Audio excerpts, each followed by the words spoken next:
All right, let's go to this issue of religious freedom. The bills will come into the Parliament this week. The PM will introduce them.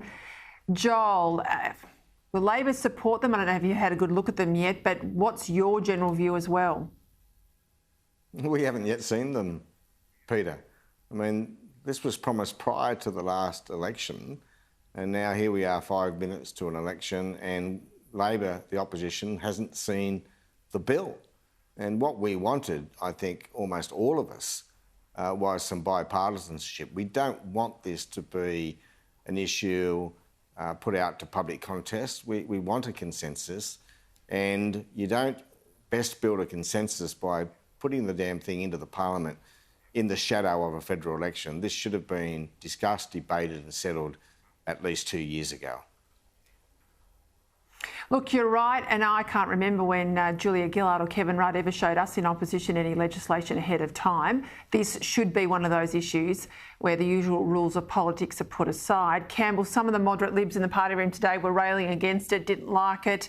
Nonetheless, they're pressing on. I have concerns, I've written about them, about codifying rights. It makes me very nervous. Where are you up on it? Well, firstly, I totally agree with what Joel's just said. It should have been out a long time ago, and it should have been through a very public consultation process rather than being sort of dropped in this way. And, you know, these things require time. They do need to be chewed over, and it should be a conscience vote as well.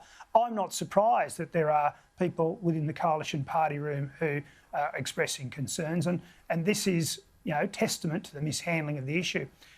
As to the way forward, well, I'll duck that in a way, but tell you that our policy as Lib Dems is an amendment to the Constitution ensuring freedom of speech and other associated freedoms are modelled on the First Amendment of the US Constitution. And it's one that actually might get up in Australia if we put that to the people.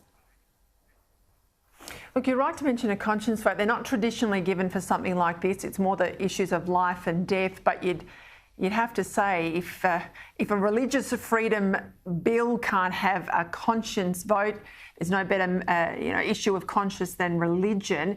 Do you know if Campbell, if the Prime Minister's put that on the table? Well, I haven't heard that. I mean, why has he got problems in that you've just relayed about the party room? I mean, again, these things can't be rushed. I mean, the process. And, you know, I have no time for the Premier up here, but at least the process that the Premier went through for the voluntary assisted dying bill, which I know you don't like, Peter, but, you know, that was given time and lots of community consultation and lots of debate. And that's the way to deal with a contentious issue. Yeah, I agree with that point there.